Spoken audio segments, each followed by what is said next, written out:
नमस्ते। आज मेरे साथ शमसुल इस्लाम साहब हैं। रमजान का मुबारक महीना चल रहा और शमसुल साहब से मैंने कहा कि जब अफ्तारी अफ्तारी हो जाए उसके बाद हम लोग थोड़ी बात कर लें। मैं शमसुल साहब इसलिए एक एक बात जहन में है और वो बहुत आजकल हम लोग सब जगह जा रहे हैं। कल भी मैं अफ्तारी में था, उसकी बात उठी थी। औरंगजेब की बात हम लोग अंत में करेंगे क्योंकि औरंगजेब एक सब्जेक्ट है जिसपे आवाम को पता होना चाहिए कि किस तरह से एक बाइनरी शिवाजी बनाम औरंगजेब करने की बीजेपी की जो कोशिश होती है कि वो जो बाइनरी बनाती है, ये या ये, हिंदू या मुस्लिम, पाकिस्तान हिंदुस्तान, मंदिर मस्जिद, वो एक उसकी बाइनरी की कोशिश है। उस पर हम लोग थोड़ा अंत में बात करेंगे, लेकिन उससे पहले मैं एक लार्जर क्वेश्चन शमसुल भाई पूछ लूं। मैं जैसे मैं कई जगह कहता हूं, कई लोगों को लगता है कि आप बार बार क्यों कहते हैं। भाई मैं इसलिए कहता हूं कि मैं ईश्वर को मानने वाला व्यक्ति हूं। मैं, जैसे कम्युनिस्ट लोग कहते हैं ना, मैं ईश्वर को नहीं मान, मैं ईश्वर को मानने वाला व्यक्ति हूं, पूजा करने वाला व्यक्ति हूं मेरे घर में। लेकिन मेरा जो जो पूजा होती है, मेरा लड़का है वो हाई कोर्ट पे प्रैक्टिस करता है, लेकिन मेरे जो पूजा का थाली है, मैं उस मेरे यहाँ जो लड़की काम करती है उसका नाम शबनम है। मेरे यहाँ की पूजा की थाली वो उस बर्तन को साफ करके पानी जल उसमें रख के भगवान के सामने वो रख के जाती है। तो मेरा भगवान इतना स्ट्रांग है, मेरा भगवान इतना स्ट्रांग है कि उसको यहाँ के जो हम धर्म में एक दूसरे से बढ़ गए उससे उसको इंसान ठीक चाहिए, और वो इंसान के रूप में मेरे पास वो बेहतरीन शबनम है। मैं ये बात इसलिए कह रहा हूं शमसुल भाई, ये कभी कभी मैं ईमानदारी से आपसे बोलूं, आपसे मैं ये बात एक उम्र की वजह से भी, और शायद आपको मैं मानता हूं कि आप अगर मैं कुछ कहूंगा तो आप उसको अगर नहीं भी अच्छा लगेगा तो आप उसको सह लेंगे। लेकिन ये जो लगातार मुसलमानों के ऊपर लगातार, मतलब कोई रिस्पाइट नहीं, कोई ऐसा दिन नहीं होता है जब आप सुबह ना उठिए मंदिर मस्जिद कब्रिस्तान पाकिस्तान, ये क्या क्या। मैं इसलिए कह रहा हूं कि ये सब लोग कह रहे हैं बड़ा सब्र दिखाया, बड़ा सब्र दिखाया। सब्र का बांध टूट भी सकता है शमसुल भाई। मैं बहुत वरिड हूं इस देश के लिए, क्योंकि ये देश दोनों, मतलब ये सबका है भाई। ये ना मोदी जी का है, ना अमित शाह का है, ना आरएसएस का है। मैं इस लार्जर क्वेश्चन को जरा शमसुल भाई, पहले ये कब खत्म होगा, क्या रास्ता है, कहां खत्म, कहां ले जा रहे हैं हम देश को, शमसुल भाई। ये आनंद भाई, बहुत शुक्रिया कि आपने रात में इस बातचीत को रखा है, और आप जो सवाल उठा रहे हैं उस बारे में मेरी बहुत साफ राय है, बिना किसी दुविधा के, कि हिंदुत्व शासक जो हैं इस देश में, औरंगजेब नहीं भी हुआ होता तो पैदा कर लेते कि मुसलमान औरंगजेब। इस देश में मुसलमान नहीं होते तो वो मुसलमानों को पैदा कर लेते। क्यों कर लेते? क्योंकि जिस देश में 80% हिंदू हैं, 80% से ज्यादा, जिस देश में 80% हिंदुओं में से एब्सोल्यूट बहुमत बेरोजगारों का, गरीबों का, जिनको जिनको हेल्थ सर्विसेज नहीं मिल रही, नौकरियां नहीं मिल रही, महंगाई से परेशान हैं, जब आप उनको कुछ नहीं देना चाहते हैं तो आपने मुसलमान पैदा करने थे, आपने पाकिस्तान पैदा करना ही था। और पाकिस्तान का जो पैदा होना है वो आप किसी को भी जिम्मेदार माने, लेकिन टू नेशन थियरी के मुसलमान और हिंदू दो राष्ट्र हैं, जिन्ना से बहुत पहले सावरकर ने कह दिया, गोलवरकर ने कह दिया। और ये कितने हिंदुत्ववादी राजनीति और मुस्लिम लीगी राजनीति कितनी करीबी और कुर्बत था इनके बीच में कि सन 1942 के अंदर इन्होंने मिलकर सरकारें चलाई हैं। सन 1942 के अंदर मिलकर सरकारें चलाई हैं। सारी पार्टियां बैन थी, सिर्फ मुस्लिम लीग और हिंदू महासभा बैन नहीं थी, और हिंदू महासभा का सबसे पीछे जो सपोर्ट थी वो आरएसएस की थी। तो इस बात को हमको समझना चाहिए कि ये जो हो रहा है ये, और हमारे बहुत सारे मुसलमान और ईसाई साथी और उनका जो नेतृत्व है वो ये सोचता हो कि मुसलमान और ईसाई हमले का बुनियादी और ये मेन हमला इन पर है। इसको आप समझ लीजिए, अगर इसको नहीं समझेंगे तो इनके हाथों में खेल जाएंगे, आप हिंदुत्ववादी शासकों के हाथों में खेल जाएंगे कि आप हमले का निशाना नहीं है। हमले का निशाना वो लोग हैं जो गांधी की तरह के लोग हैं। हमले का निशाना वो लोग हैं गोविंद पंसारे की तरह के लोग हैं, गौरी लंकेश की तरह के लोग हैं, नरेंद्र दाभोलकर की तरह के लोग हैं, एम कलबुर्गी के लोग हैं। क्या इस देश ने कभी जानने की कोशिश की है कि आरएसएस से जुड़े हुए संगठनों ने जिन 4 लोगों की हत्या की, एक 30 जनवरी 1948 को की थी, और उसके बाद जो 4 ये नाम मैंने गिनवाए थे, ये सारे के सारे ये मुसलमान नहीं थे, ये ईसाई नहीं थे, ये ब्राह्मणवादी जो हिंदुइज्म की सोच है उसके खिलाफ विद्रोह किए हुए थे, उसके खिलाफ पढ़े लिखे लोग थे, जो हिंदू जो शास्त्रीय जो पूरी बहस है उस बहस के अंदर जाते थे, इसलिए उनको जिंदा नहीं छोड़ा गया। क्या आरएसएस से जुड़े हुए संगठनों ने कितने मुसलमानों को मारा हो, कितने ईसाइयों को, बड़े नेताओं को मारा है, उसके आप एक मिसाल नहीं दे सकते, लेकिन आप ये 5 लोगों का आप जान लीजिए कि यही क्यों निशाने पर आए। तो उनका निशान, जो भी हिंदुइज्म की ब्राह्मणिकल, जो उनकी अपनी पेशवाई सोच है हिंदुइज्म की, कि हमारा संविधान ये बाबा साहब का बनाया हुआ संविधान नहीं होगा, हमारा संविधान मनुस्मृति को वाला होगा, मनुस्मृति को हम लागू करेंगे। हम में से क्या साथी लोग अब भी नहीं जानना चाहेंगे कि सावरकर साहब ने बहुत पहले कह दिया कि मनुस्मृति जो है वो हमारा वो वेदों के बाद सबसे पूजनीय हमारी किताब है। गोलवलकर ने कहा 26 नवंबर 1949 भारत की संविधान सभा ने भारत का संविधान पास किया। 4 दिन के बाद इनका जो अंग्रेजी का मुखपत्र है ऑर्गेनाइजर, वो एडिटोरियल लिखता है कि हमको मनुस्मृति चाहिए। मनुस्मृति क्या है? मनुस्मृति मुसलमानों के खिलाफ है? मनुस्मृति ईसाइयों के खिलाफ है? जी नहीं, मनुस्मृति हिंदू औरतों को, बहुजनों को, शूद्रों को और वैश्य के लगभग सारे वैश्य को वो इंसान नहीं मानती है। उनको मानवीय जो मानव अधिकार जिनको आप कहते हैं, उनको पॉलिटिकल अधिकार तो छोड़िए, इंसान होने का भी उनको अधिकार नहीं देती। और आरएसएस के लोग साउथ इंडिया के हिंदुओं से कितनी नफरत करते हैं उसका तो मैं आपको बता दूं। सन 1960 के अंदर गोलवलकर साहब भाषण कर रहे हैं सोशल साइंसेस विभाग में गुजरात यूनिवर्सिटी के, और वो कहते हैं कि हमने देखिए साउथ इंडिया के हिंदुओं की नस्ल सुधारने के लिए क्या किया था। वो केरल का एक उदाहरण दे रहे हैं कि केरल में ये कंपलसरी किया गया था कि जिस हिंदू ब्राह्मण परिवार को छोड़कर जिस हिंदू बच्चे की शादी होगी केरल में, उसने पहला बच्चा उत्तर भारत से भेजे गए ब्राह्मण से पैदा करना होगा। यानी गोलवलकर हमें बता रहे हैं सोशल साइंसेस डिपार्टमेंट में गुजरात यूनिवर्सिटी के कॉन्वोकेशन के अंदर कि हमने उत्तर भारत से ब्राह्मण भेजे, वो जाकर पहला बच्चा केरल की औरतों को, हिंदू औरतों को, ब्राह्मणों को छोड़कर उनसे पैदा करना पड़ता था। मुसलमान औरतों को बच्चा पैदा करना है, ये उत्तर भारत के उससे नहीं था, ये हिंदू औरतों को करना था।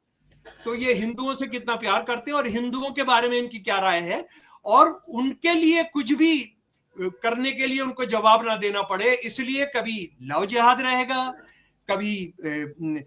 कभी जनाब धर्म परिवर्तन का मामला रहेगा, कभी गाय रहेगी। और आप ये देखेंगे जो एक सवाल वो उठाएंगे वो 1 साल के बाद भूलकर नया पर पहुंच जाएंगे। वो ये जो है यानी पेड़ ये घूम रहे हैं, ये एक से छलांग लगाकर दूसरे छलांग लगाकर। इन्होंने अंग्रेजों के राज में इनमें से किसी को लेकर भी एक सवाल नहीं उठाया, लेकिन आप देखेंगे एक उठाते हैं 1 साल के बाद बंद कर देते। आज आपने बयान पढ़ा है, कोई आरएसएस का बड़ा लीडर है अंबेडकर ने कह दिया है कि हमारे यहाँ तो ये औरंगजेब वाला मामला है, कहीं है ही नहीं, औरंगजेब हमारे लिए कोई मामला ही नहीं है। और दूसरी बात यह है कि सारा आरएसएस से जुड़े हुए संगठन क्या कर रहे हैं सारे देश के अंदर, वो आपके सामने। यानी ये इनकी दिक्कत क्या हो रही है कि हिंदू इनके कंट्रोल में नहीं आ रहे, हिंदू इनके कब्जे में नहीं आ रहे। बिल्कुल उसी तरह से जैसे पाकिस्तान का सत्यानाश इस्लामिस्ट ने किया कि वहां उन्होंने क्या किया कि मुसलमान ही मुस्लिम लीग के कंट्रोल में नहीं आ रहे थे। और देखिए पाकिस्तान जो तोड़ा, वो ईसाइयों ने नहीं तोड़ा, वो हिंदुओं ने नहीं तोड़ा, वो बुद्धिस्ट ने नहीं तोड़ा, वो मुसलमानों ने तोड़ा। और यहां पर भी जो सरदर्दी है, सबसे बड़ी सरदर्दी है, और हिंदुत्व राजनीति की मौत होगी, वो मौत इस देश के हिंदू जो बराबरी की लड़ाई लड़ना चाहते हैं, जो मनुस्मृति को नहीं चाहते हैं, उनकी वजह से होगा। और आप देखिए किस किस जगह को केंद्र बना रहे हैं। अब अयोध्या में 1857 के अंदर मौलवी और महंत मिलकर किस तरह से एक साथ फांसी पर लटकाए गए। संभल के बारे में आनंद भाई साहब मैं आपको बताना चाहता हूं कि संभल 1857 के अंदर हिंदू मुसलमानों ने मिलकर जिस तरह से कुर्बानियां दी हैं, औरतों ने कुर्बानियां दी हैं। संभल वो जगह है जो 1857 के बाद मुस्लिम लीग के खिलाफ मुसलमानों का सबसे बड़ा केंद्र बना। इसहाक समली साहब जो मुस्लिम लीग के खिलाफ यानी मुस्लिम लीग उनसे इतनी नफरत करती थी कि उनकी दाढ़ी को आग लगाई गई थी, उनका हाथ तोड़ा गया था एजाज चौधरी साहब। ये संभल वो जगह है। तो ये आप सोच रहे हैं कि ये अचानक, और उनका कोई एजेंडा है? उनका एजेंडा सिर्फ ये है कि हिंदुओं को कैसे बेवकूफ बनाना है, हिंदुओं को कैसे उनका कोई भी अधिकार जो भारत का संविधान उनको देना चाहता है वो नहीं देना चाहते। इसलिए मुसलमान रहेंगे, ईसाई रहेंगे, वो कॉलोनियलिज्म रहेगा। कॉलोनियलिज्म के खिलाफ जिन्होंने कोई लड़ाई नहीं की, कभी नारा नहीं उठाया, वो अंग्रेजों के खिलाफ कभी केसरिया झंडा लेकर नहीं निकले, तिरंगा झंडा तो छोड़ दीजिए, कभी नहीं निकले। राम मंदिर का सवाल उन्होंने कभी नहीं उठाया, गौ हत्या पर बैन करो उन्होंने कभी नहीं उठाया। ये इन्होंने ना पढ़ा है विवेकानंद जी को, जिनकी ये सब जगह मूर्ति लगाते घूमते हैं।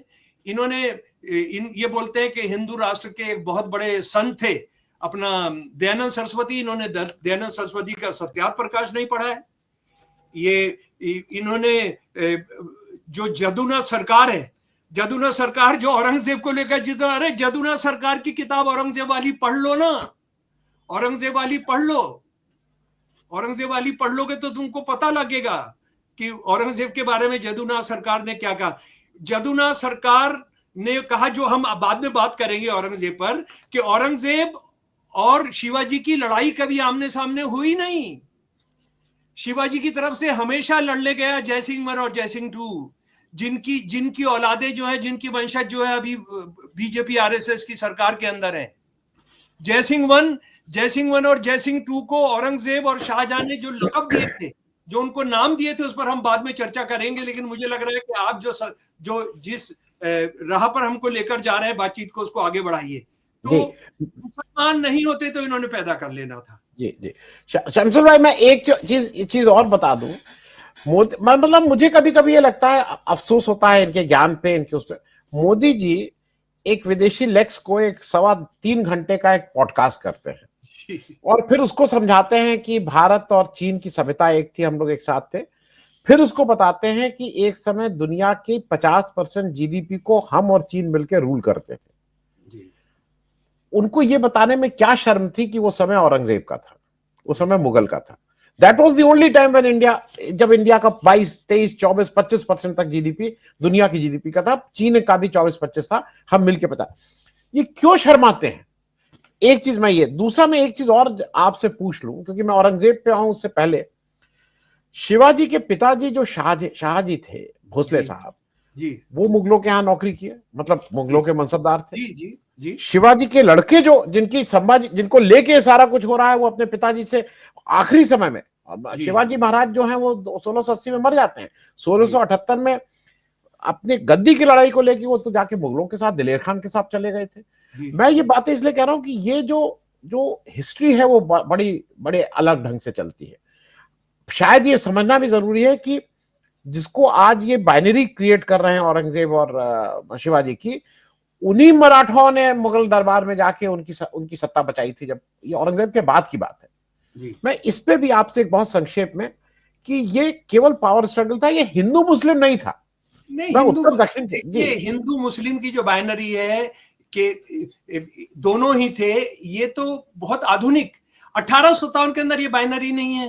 1857 आप देखिए क्या होता है, जो 10 मई को मेरठ से चलते हैं सेना, इनकलाबी सेना, 80% उसके अंदर हिंदू है, हथियारधारी 20% मुसलमान है। ये पूरे आंकड़े ये ईस्ट इंडिया कंपनी और अंग्रेजों ने, देखिए अंग्रेज बहुत शानदार आर्काइव्स एस्टैब्लिश करते थे। आज आप चलकर, मैं दे दूंगा वो डॉक्यूमेंट्स आपको, अगर किसी को भी चाहिए। 80% हिंदू थे और 20% मुसलमान थे, हथियारबंद। 11 तारीख को ये दिल्ली पहुंच जाते हैं। वहां क्या होता है, लाल किले में उनको घुसने नहीं दिया गया, लेकिन वो कैसे घुसते हैं ये सब करते हैं। और बहादुर शाह जफर कह रहे हैं, हाथ जोड़ के मैं इस चक्कर में नहीं पड़ना चाहता, मुझे माफ करो, मैं कब्र में पैर लटकाए बैठा हूं, मेरे को कोई चक्कर नहीं। उनकी बीवी जो दलाल है अंग्रेजों की, वो घेरे पड़े है।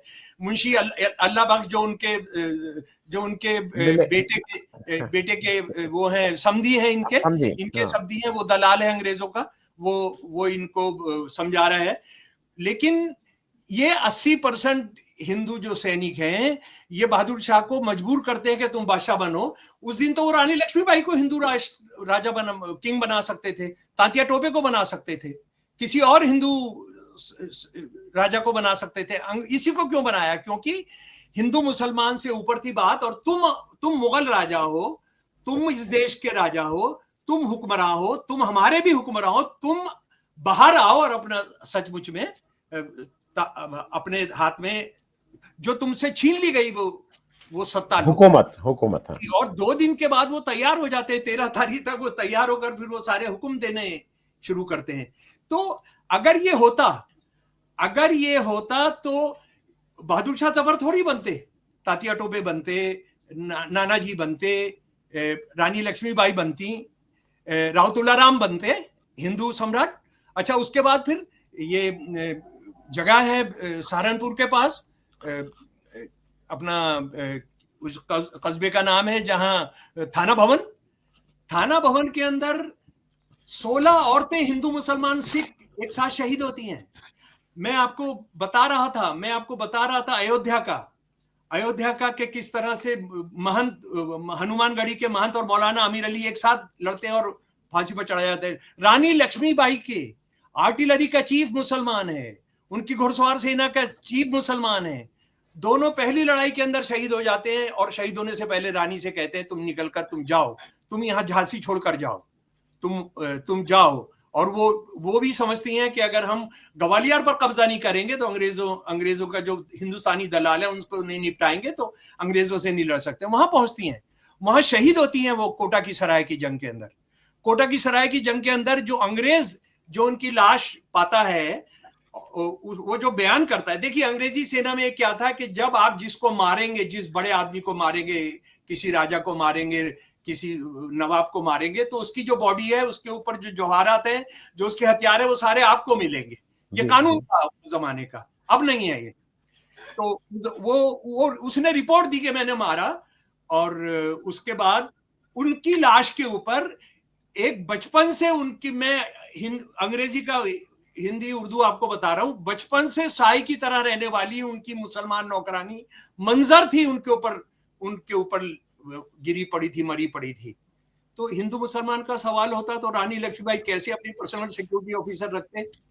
रानी लक्ष्मी और औरंगजेब क्यों जयसिंह और जयसिंह 2 को लेकर जाते? और अकबर क्यों मानसिंह से राणा प्रताप की लड़ाई कर रहा था?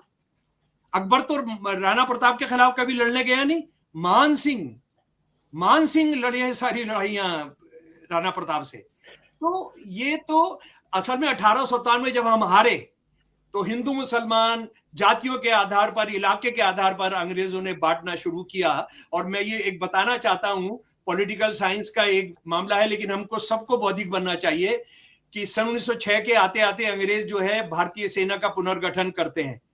उससे पहले रेजिमेंट्स का नंबर होते थे, 151 इन्फेंट्री, 152 आर्टिलरी, ये सब। उसके बाद हो गया, उसके बाद क्या हुआ? Rajput regiment, Sikh regiment, Baloch regiment, Mahar regiment. उन्होंने ये कहा कि जब तक जाति और धर्म के नाम पर हम नहीं बांटेंगे तो इस पर हम अपना राज नहीं कर सकते। ये चिट्ठियां हैं वाइस राय और इंग्लैंड के अंदर जो भारत का मंत्री होता था उनके बीच में है। तो ये अंग्रेजों के प्यादे बने, मुस्लिम लीग हो, चाहे हिंदू महासभा हो, चाहे आरएसएस हो, और ये उस काम को किया। ये असल में सांप्रदायिकता जो है, ये 1897 हमारे हार का खराब 2 स्वप्न है हमारा। जी जी जी, मैं एक चीज और इसलिए बता दूं क्योंकि दर्शकों को जानना जरूरी है, वो हालांकि उस पर आज बात नहीं करेंगे। जो 1857 में अंग्रेजों को जब लग गया कि ये बिना बांटे काम नहीं चलेगा, उसका एक फिर से दूसरा सिला हुआ था जलियांवाला बाग से जस्ट पहले। डॉक्टर सतपाल और सैफुद्दीन किचलू जब एक जगह आए तो फिर इनको लगा कि ये गड़बड़ हो जाएगा, और फिर उनको अरेस्ट करते हैं, उनको ले जाते हैं। और फिर क्योंकि ये मैं एक और चीज डॉक्टर साहब इसलिए कि दर्शकों को बता दूं, मैं जब पढ़ के निकला था, ये आज से 40 साल पहले नहीं बल्कि 30-35 साल पहले, मैंने आखिरी लास्ट मुगल अंग्रेजी वाली पढ़ी थी। अब मैं हिंदी इस समय फिर से कर रहा हूं। अंग्रेजों को हम सब जितनी भी, मेरे भी बहुत से वो हैं, लेकिन जो डॉक्यूमेंट करते हैं और आपके दस्तावेजों को जिस तरह से डॉक्यूमेंट करके आपके सामने रख देते हैं, वो आपके ऊपर है कि आप उस फैक्ट को कैसे करें। वो अद्भुत है। मतलब वी मस्ट एडमायर, जो उनकी अच्छी बात है वो तो उसको सीखें। बहुत बहुत शुक्रिया शमसुल भाई बातचीत करने के लिए, और आगे भी आपको तकलीफ देते रहेंगे कुछ ना कुछ जी, हाँ, नया जी। जानने के लिए। थैंक यू और सो शुक्रिया। मच।